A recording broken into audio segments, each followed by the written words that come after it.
भूख हड़ताल के लिए मैंने पहले ही मना किया था।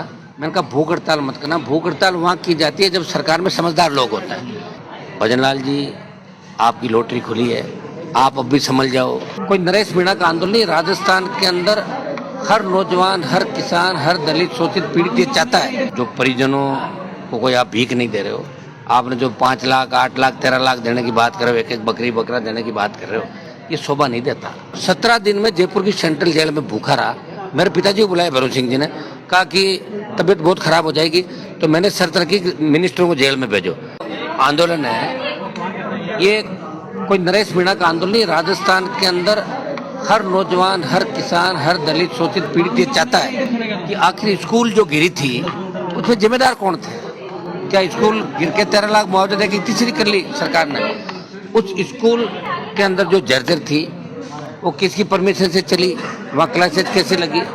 इस मामले को लोकसभा के अंदर हमने मजबूती से, बेल के अंदर भी गए थे, आपको पता है, उदयपुर डूंगरपुर बांसवाड़ा के सांसद भी थे, नगीना सांसद, हम लोग गए, हमने लोकसभा की कार्रवाई को रोका, स्थगित कराया। आपने देखा होगा कि पार्लियामेंट के अंदर इन बच्चों को, जो झालावाड़ के अंदर स्कूल की छत गिरने से 6 हमारे ट्राइबल के, एक ओबीसी का बच्चा था, 7 बच्चे चले गए, 20 से ज़्यादा इंजर्ड हुए। हमने कहा मैसेज सरकार को देना चाहिए कि 1-1 करोड़ रुपये मुआवजा, उन सब के खिलाफ कार्रवाई, इस प्रकरण की उच्च स्तरीय जाँच, चाहे तो सरकार सीबीआई जाँच करा दे। आखिर वो कौन से कारण थे कि इतनी बड़ी त्रासदी हो गई, ये हम लोग चाह रहे थे।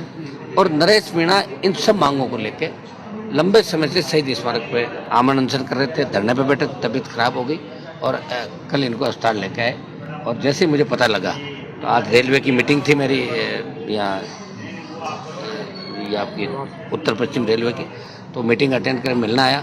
इस आंदोलन में हमने पहले इनको समर्थन दे दिया था और मैं फिर भजनलाल सरकार से मांग करूँगा कि आप इसके अंदर जो परिजनों को कोई आप भीख नहीं दे रहे हो, आपने जो 5 लाख, 8 लाख, 13 लाख देने की बात कर रहे हो, एक एक बकरी बकरा देने की बात कर रहे हो, ये शोभा नहीं देता। भजनलाल जी, आपकी लॉटरी खुली है, आप अब भी संभल जाओ, क्योंकि लंबे समय तक जिस तरह के हालात राजस्थान में बन रहे हैं, आपसे राजस्थान नहीं संभलेगा। और दिल्ली वालों ने मन बना लिया कि आपकी रवानगी करेंगे, तो रवाना होने से पहले पहले 1-2 काम ऐसे कर दो ताकि दुआएं इन परिवारों की आपको लगे।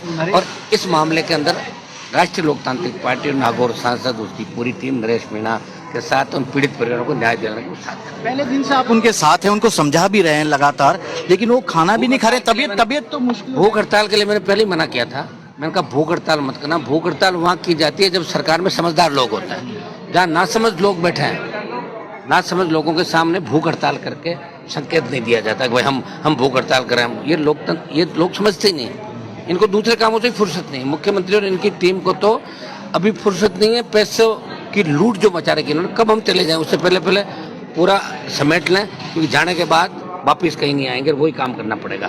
तो जब इनकी सुन रहे थे, मैंने कहा कि आप अभी एक बार सांकेतिक रूप से चालू करें आंदोलन, मैं खुद भी आ जाऊंगा, उसके बाद भूख हड़ताल।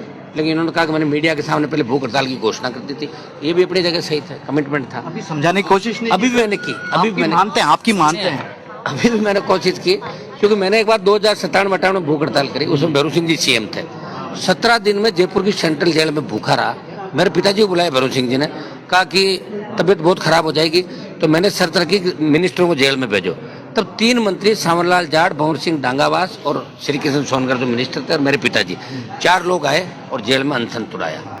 ऐसा है, मैं सरकार के अंदर जहाँ भी बात कर सकता हूँ, इस सरकार में ज़्यादा मेरी बात नहीं होती, जहाँ भी मेरी बात हो सकती है अधिकारी लेवल पे या नेताओं के लेवल पे।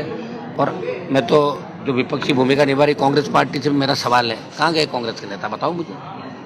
एक व्यक्ति हो सकता है वो व्यक्तिगत रिश्तों के खातिर आया हो, यूनिवर्सिटी का नेता रहा है, उनको यूनिवर्सिटी से अटैचमेंट है नेताओं से, तो आ जाए। लेकिन कांग्रेस पार्टी को भी ऐसे मामलों में बोलना चाहिए। ये आंदोलन, ये कोई व्यक्तिगत हित के लिए आंदोलन नहीं करें।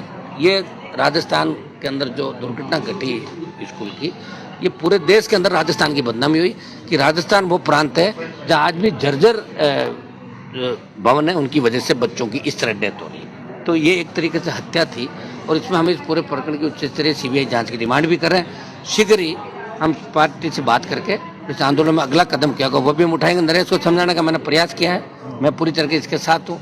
स्वास्थ्य आदमी के लिए पहला है और मैं कोशिश कर रहा हूँ कि एक बार ये समझे, क्योंकि अब आंदोलन नरेश अकेले का आंदोलन नहीं, राजस्थान के जवानों का आंदोलन है। हम सब भी इस मामले में इसके साथ हैं और परिजनों को हम न्याय दिलाएंगे।